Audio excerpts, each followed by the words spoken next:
Happy 2026. It's been some time, and it's definitely been a while since I asked you how your dream space has been lately. For me, it has been pretty crazy. I mean, a mixture of really anxious dreams and not really sleeping. I've been having sleep paralysis in a different way that I'm going to share today, lucid dreams, astral travel, all of the things. And this has been going on since I would say just before the new moon in Sagittarius, which was December 19th of 2025. And now we're a few days away from this Capricorn new moon, which I'm really excited because I'm starting to see my dreams kind of like change energy and flow. Like they're a little bit slower moving, more like structured and just more grounded. And I'm so happy about this. So I'm curious how your dream space has been.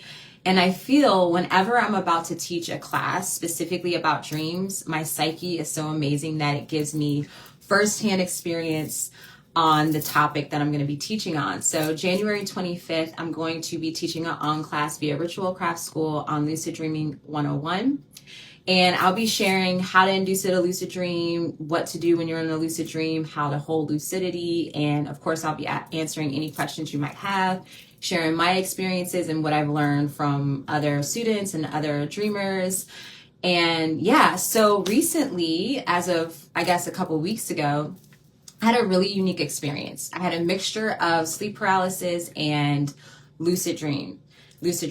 So if you're not familiar with sleep paralysis, which I feel a lot of you probably are at this point, sleep paralysis essentially is when you feel that you wake up, you pretty much wake up. My theory, my perspective is that you wake up in the in-between, or kind of like in the hypnagogic state, but a little bit more awake.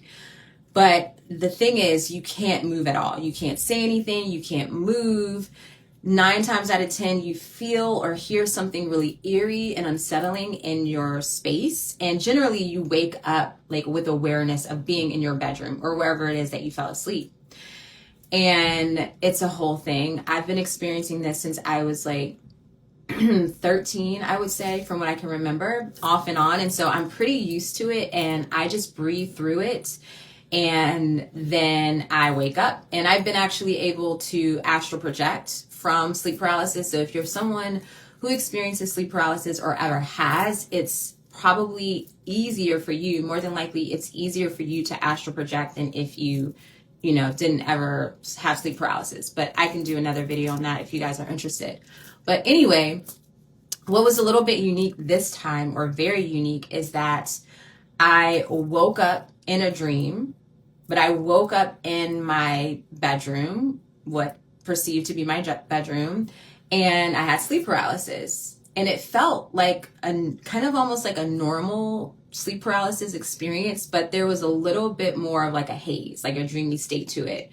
And the first time this happened, because it happened 2, maybe 3 times, the first time it happened, I didn't really feel like, I didn't notice that I was still in a dream. So I did my usual, which I just breathe and I focus on waking up. And I woke up, except I woke up in another dream. And I woke up in the dream very lucid. And I then saw a door on my wall. And I was able to go in, like open that door and go into someone else's house. And I was fully lucid. And there were other things that happened, which I'll share in the class. But what that experience helped me with was, one, it was a whole new level and dynamic and perspective and deep dive into sleep paralysis.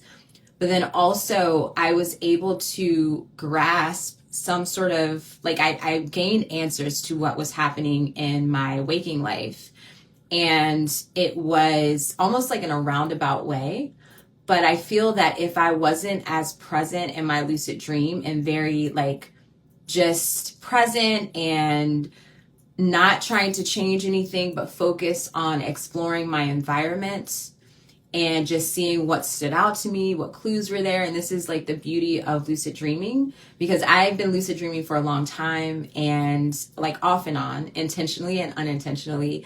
And I always seek pleasurable things. Like, let's go to the beach. Let me summon in someone and hang out. And now, after working with my dear friend Alexis, who I facilitate my podcast with or co-host the podcast with, she is a lucid dreamer, like master, and she would always speak about how she's very present and goes along with the dream, and she makes different decisions. And that, once you come out of that experience and you are able to bridge that with your waking life, it's just there's this weaving of both realms, the dreaming realm and the waking realm, that happens, and you just have this incredible growth, incredible activation and realization, and you're able to make the necessary changes that will really benefit you. And so I'm going to be sharing a lot on this in the class that I'm teaching. Again, that's January 25th.